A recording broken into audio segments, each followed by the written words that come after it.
설교는 성도의 믿음과 연관되어져 있습니다. 그 이유는 설교는 우리가 이 땅을 살아가며 누구를 믿고 어떻게 신앙생활을 해야 하는지를 전파하는 자리이기 때문에 그렇습니다.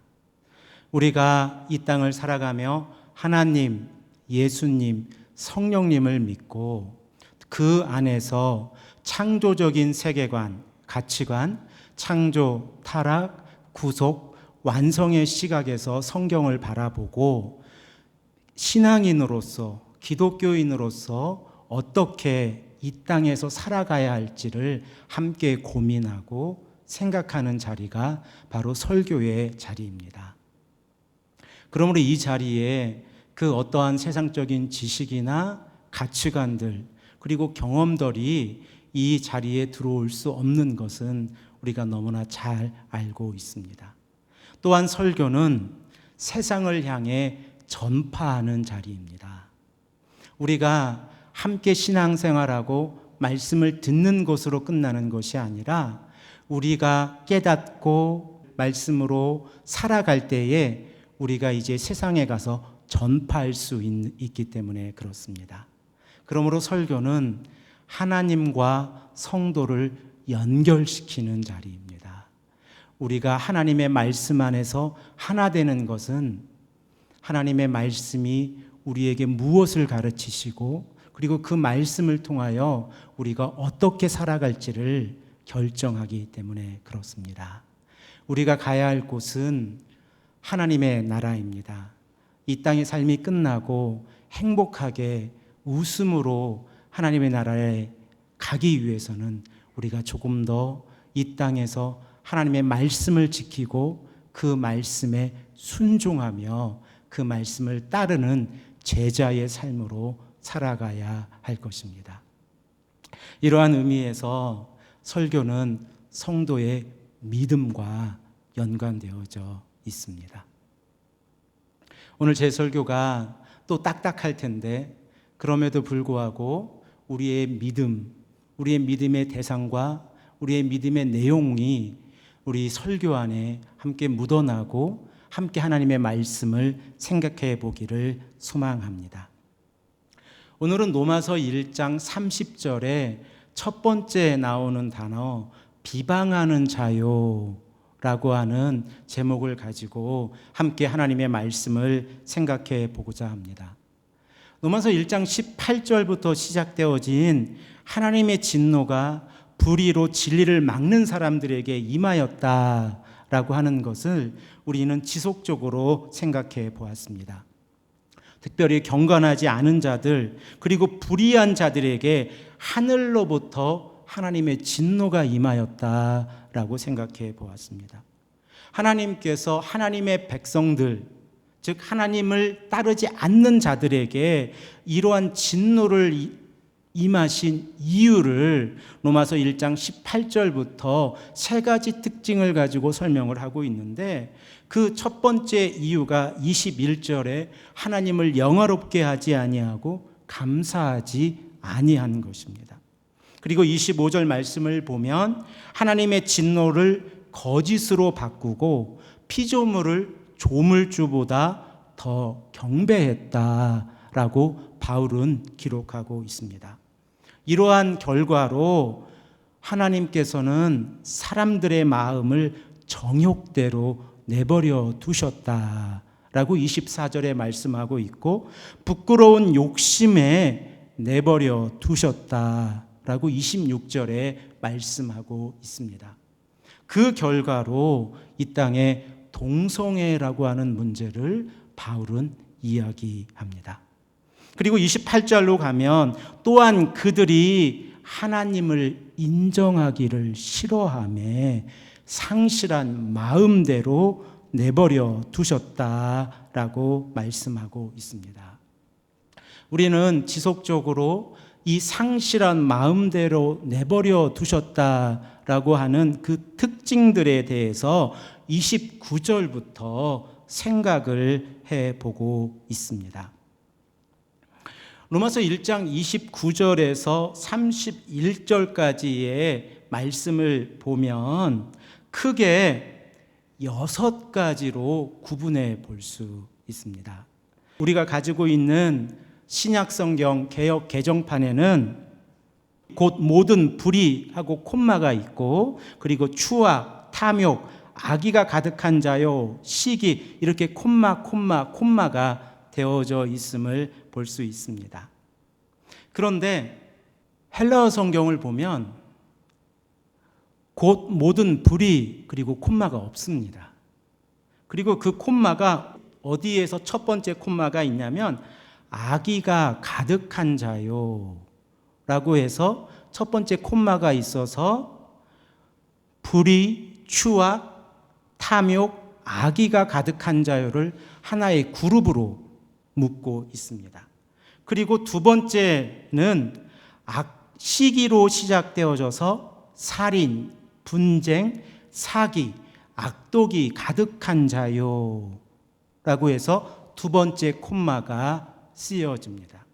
그리고 오늘 본문 말씀, 이제 30절 말씀, 29절의 마지막 절과 30절 말씀, 수군수군하는 자요, 비방하는 자요, 하나님께서 미워하시는 자요, 능욕하는 자요, 교만한 자요, 자랑하는 자요 하고 나서 콤마가 있고, 그리고 악을 도모하는 자요 라고 해서 콤마가 있고, 부모를 거역하는 자요 라고 하면서 콤마가 있고, 이제 6절 말씀, 우매한 자요, 배약하는 자요, 무정한 자요, 무지합이한 자요에서 콤마가 끝납니다.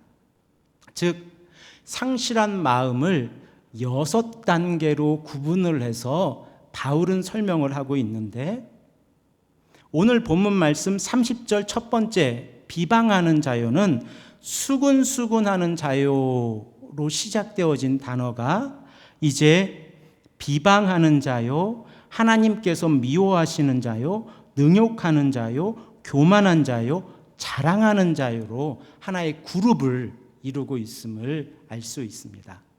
그리고 이 세 번째 분류에 해당되는 단어들을 보면 두 단어가 하나의 쌍을 이루어서 같은 의미를 이루고, 그리고 또 두 단어가 하나의 쌍을 이루어서 같은 의미를 이룹니다.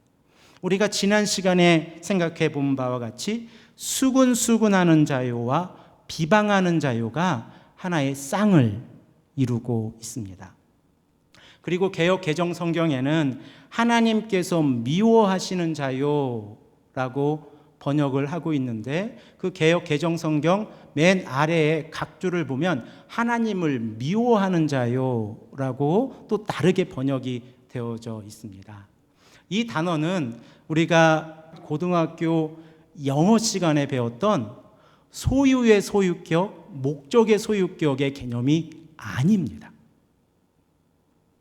이 단어는 단지 형용사인데 영어로 표현하면 hating God, 하나님을 미워하는 자들로 번역되어져야 맞는데, 개역 개정에서 하나님께서 미워하시는 자요라고 번역이 되어져 있습니다.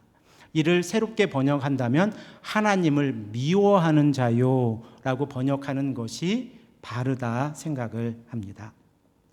자, 하나님을 미워하는 자요와 능욕하는 자요, 이 능욕이라고 하는 것은 무례하게 행동하는 것을 의미합니다. 하나님을 미워하는 자와 능욕하는 자가 하나의 쌍을 이루고, 그리고 교만과 자랑이 하나의 쌍을 이루어서 이제 세 번째 분류로 바울은 사용을 하고 있습니다.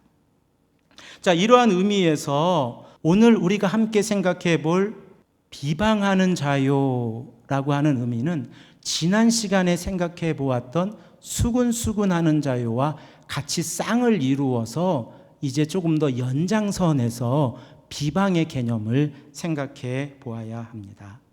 우리는 지난 시간에 언어의 죄로서 수군수군 거림에 대해서 생각을 해 보았습니다.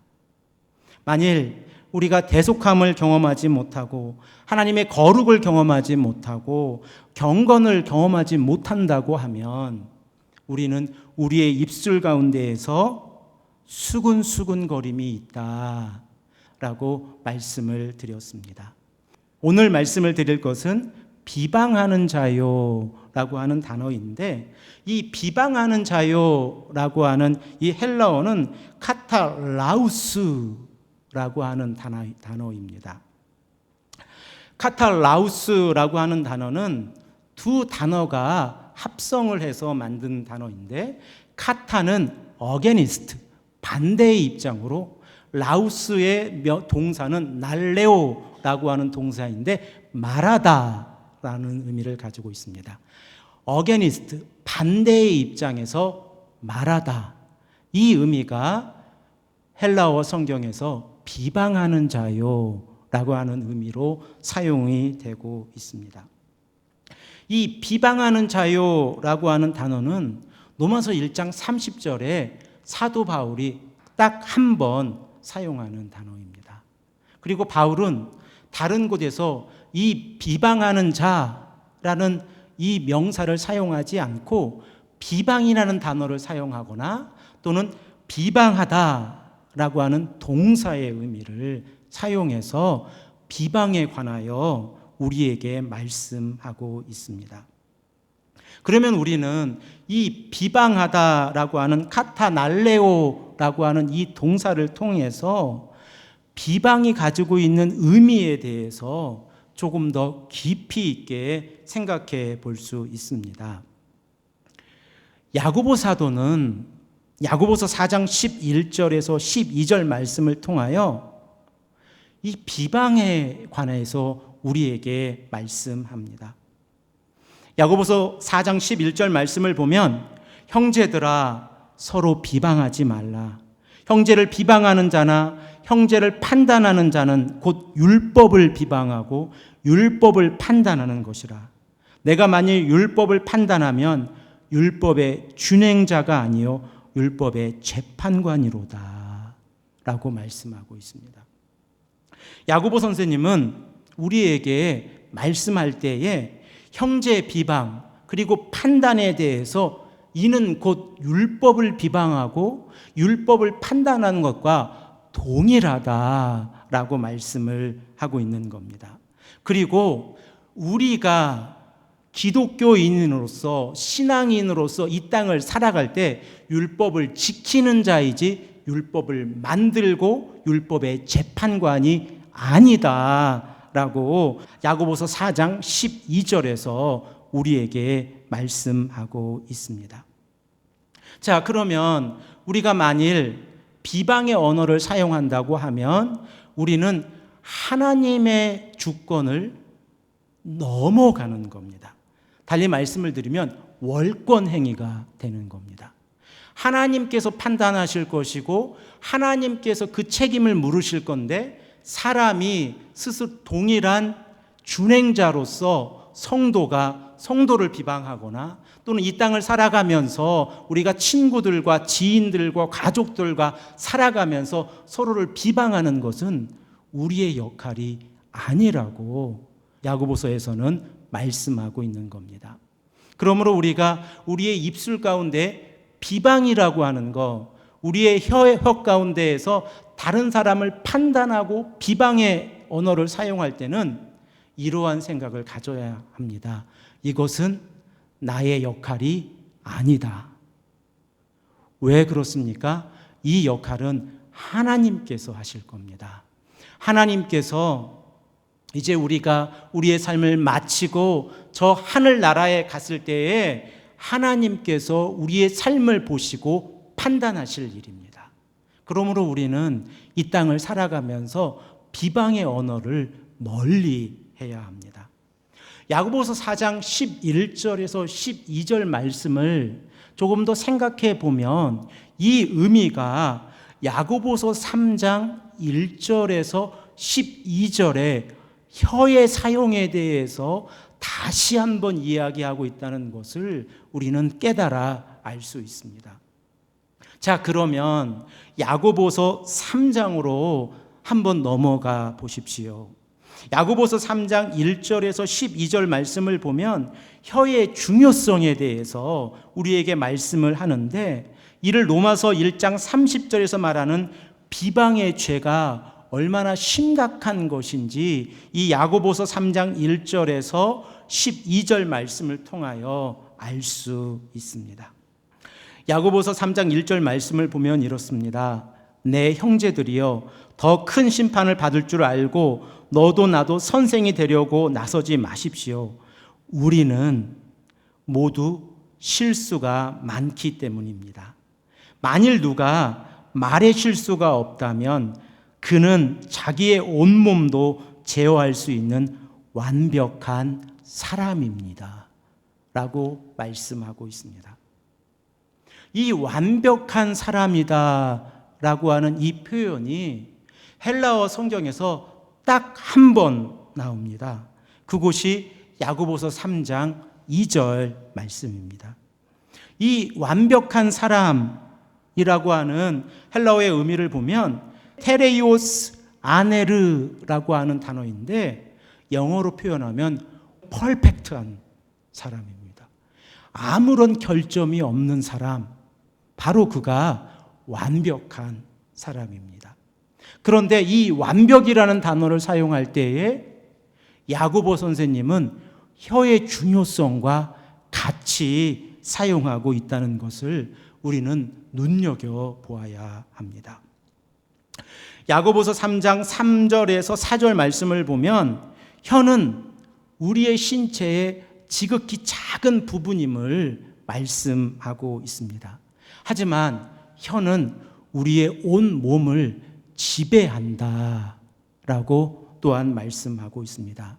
그 예로 두 가지 예를 드는데, 달리는 말의 입에 재갈을 물려 말의 온몸을 제어함과 같이, 달리는 말의 입에 재갈을 물려서 그 재갈을 통해서 말의 온몸을 제어함과 같이 입술이 중요하다라고 말씀하고 있습니다.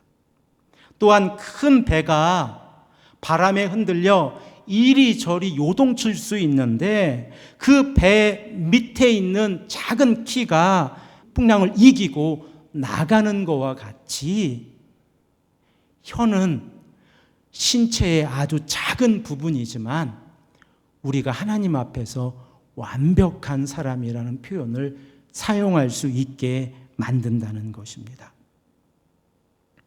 그러나 우리는 우리의 혀를 조절하지 못할 때가 너무 많이 있습니다.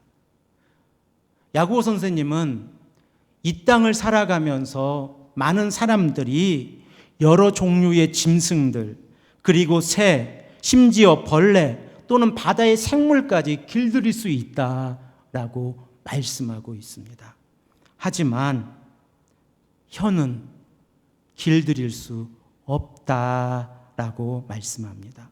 그러면서 그 이유에 대해서 이야기를 할 때에 8절 말씀을 보면 혀는 쉬지 않는 악이요 죽이는 독과 같다라고 말씀합니다.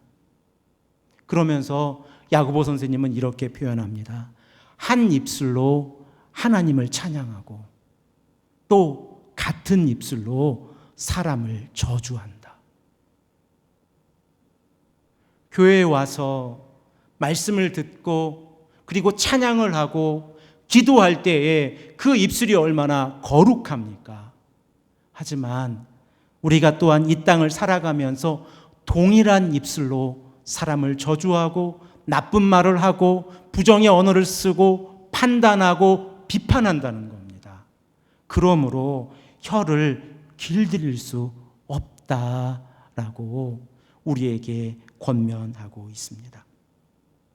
자, 그러면 오늘 야고보서 3장 11절에서 말씀하는 바와 같이 샘이 어떻게 한 구멍에서 단 물과 짠 물을 낼 수 있습니까? 내 형제들이여, 무화과 나무가 올리브 열매를 맺거나 포도나무가 무화과 열매를 맺을 수 있습니까? 이처럼 짠물을 내는 샘이 단물을 낼 수 없습니다 라고 우리에게 권면합니다. 우리가 하나님을 찬양하면서 우리의 입술 가운데에서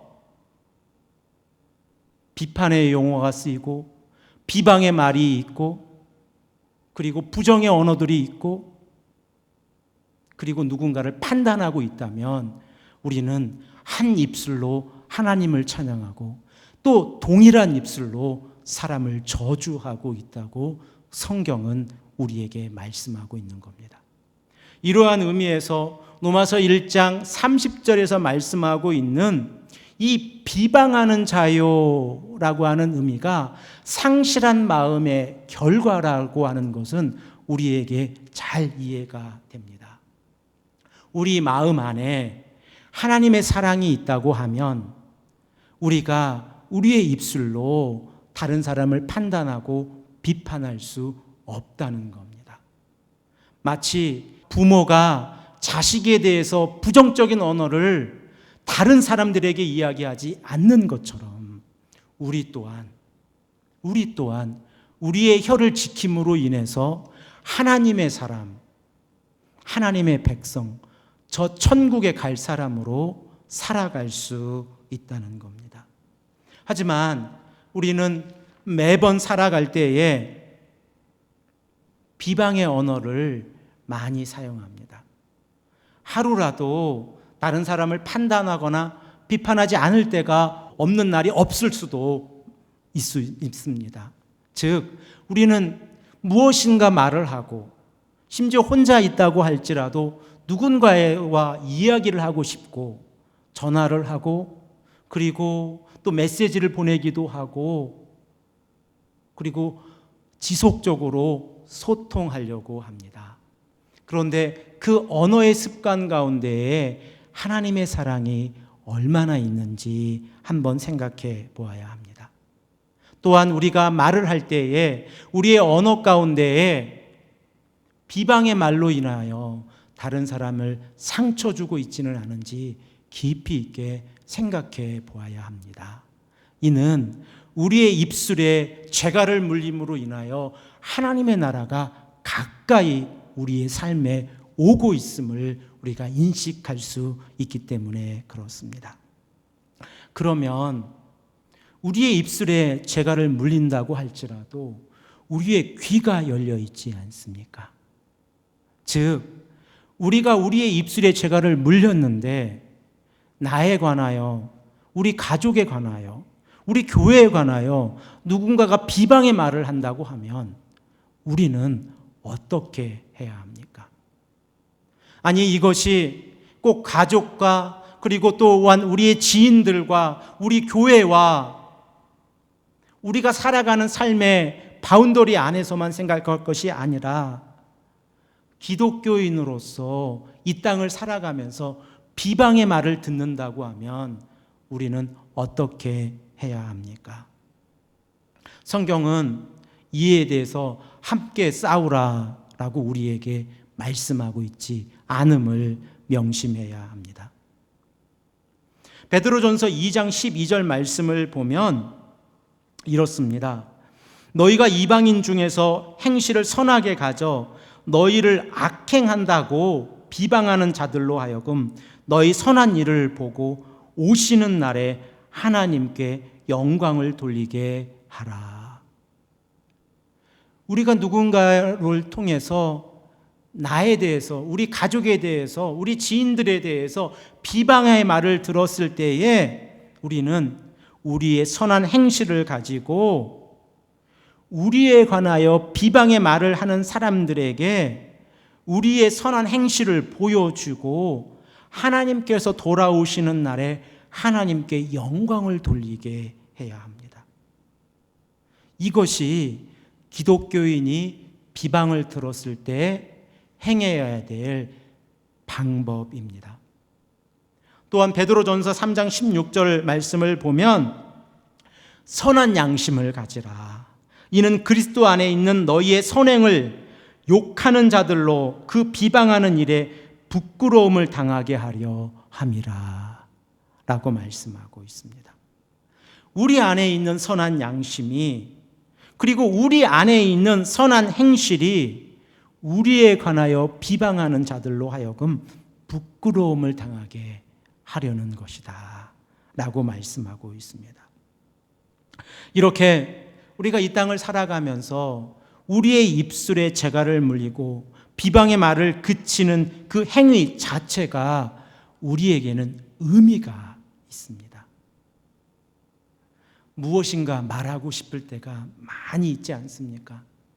마음속이 답답해서 이 마음을 두드려 보고 싶을 때가 많이 있지 않습니까? 또한 이민의 삶을 살아가다 보면 여러 가지 어려움으로 인해서 이 마음에 무엇인가 나쁜 마음들이 우리 안에 가득할 때가 많이 있지 않습니까? 경제적인 어려움이 있을 수도 있고, 자녀의 문제가 있을 수도 있고, 우리의 신앙의 문제가 있을 수도 있고, 아무런 이유가 없는데 나에 관하여, 우리 가족에 관하여 비방의 언어들이 들릴 수도 있습니다. 그럴 때에 우리는 선한 양심을 가져야 합니다. 그리고 그 선한 양심을 가지고 하나님 앞에 나와 무릎을 꿇고 기도해야 합니다. 이것이 기독교인들이 살아가는 삶의 방식입니다. 하지만 이 일이 그리 쉬운 일은 아닙니다. 마음속에 화가 많이 나 있는데 문을 닫고 들어가 무릎을 꿇고 성경 말씀을 가까이 하는 것이 쉬운 것은 아닙니다.